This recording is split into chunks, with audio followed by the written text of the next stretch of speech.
This is John Carter Fine Art, working on this street scene.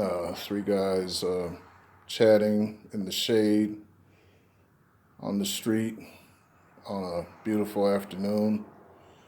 And now I'm beginning to work in the furthest back leaves, if you will, on the furthest away, most distant limbs of the furthest away tree.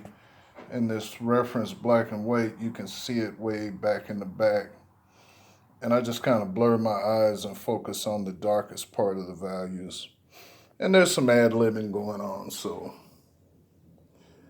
working with a little ultramarine blue and alizarin crimson, mixed with a little phthalocyanine green, and come in here.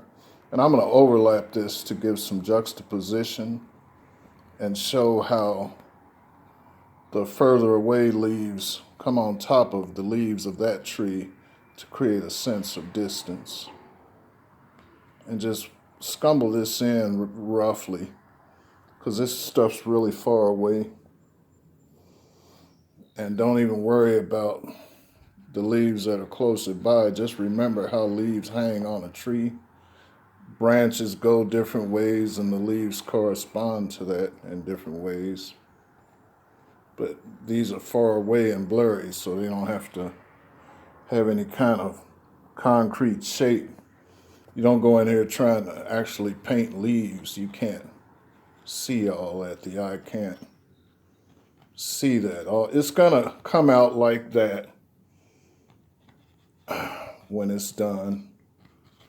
Only the foreground tree will have some branches that are coming toward you and closer and have better resolution, where you may be able to make out an individual leaf or two, although that's not my goal because the trees are not the focal point. The figures are. So you got to keep in mind when you're painting what your subject is, your focal point. You don't want to just do everything in graphic detail so the eye just goes everywhere. You want to provide rest breaks for the eye, of course, and interest points for the eye to amble about, but you don't want to just have the eye going all over the place. And all you got to do is just quickly scumble these shapes in. And it'll look really rough initially. And you don't have to wait for this to dry. You can immediately go to your next higher value and start working in between in the spaces in between, or come on top of it to a certain extent. But I don't like to come totally on top of it, because then you start getting that muddy, blurry look in your work, and I don't like that look.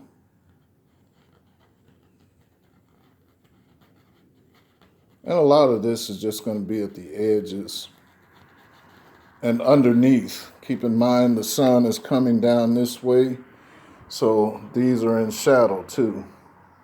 Although they're far away, they're still in shadow. And I'm using a number 6 as Skoda round. I very seldom use the rounds, but this is a good spot to do something like this because you can't really achieve this ragged effect with a flat or a bright. Definitely not with a filbert. You'll tear a filbert up. I don't use many filberts except in portrait work. I have a few filberts.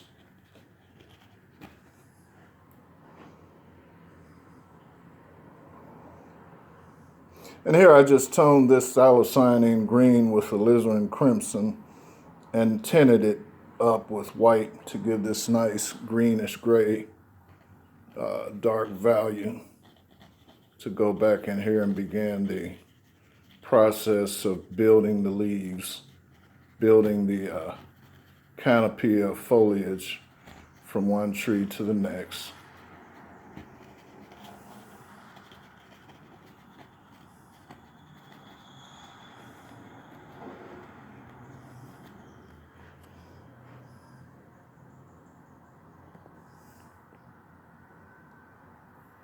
You know, when I hold the brush, I hold it like I'm sketching. It gives you a lot of freedom. And, you know, this pencil holding is just for getting in close and detailing. But for overall movements, I hold it like it's a pencil. I can manipulate in various ways this way. I hold it like it's a sketching pencil, like I'm sketching. It enables me a lot of freedom to get in here, and I don't have time to be penciling stuff in that takes too long. That's just the fingers moving. Here I'm moving my whole hand, my arm, everything. You can't move fast enough with just your fingers to do all of this. Maybe some people can. I can't. I can't speak for what another artist can do.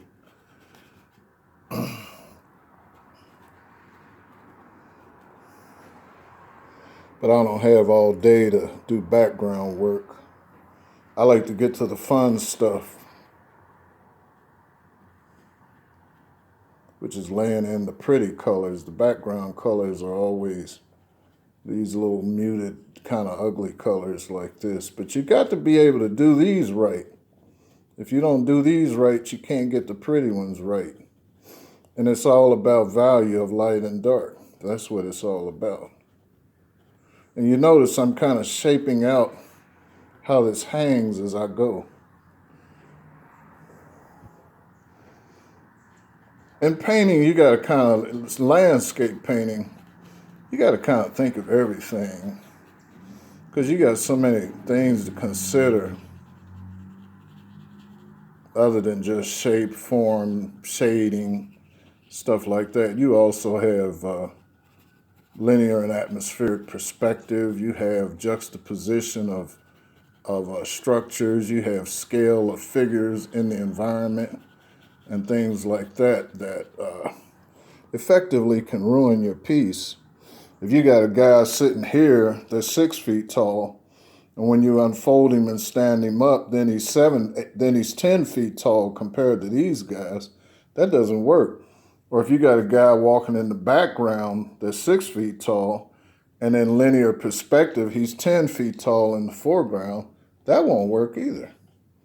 So you have to find a happy medium to scale things with and be able to have your vanishing points and stay true to your linear perspective. Atmospheric perspective shows how colors cool and forms blur as things recede into the distance. Yeah. And so while I've been discussing this stuff, I've effectively completed this assignment of knocking in the background leaves.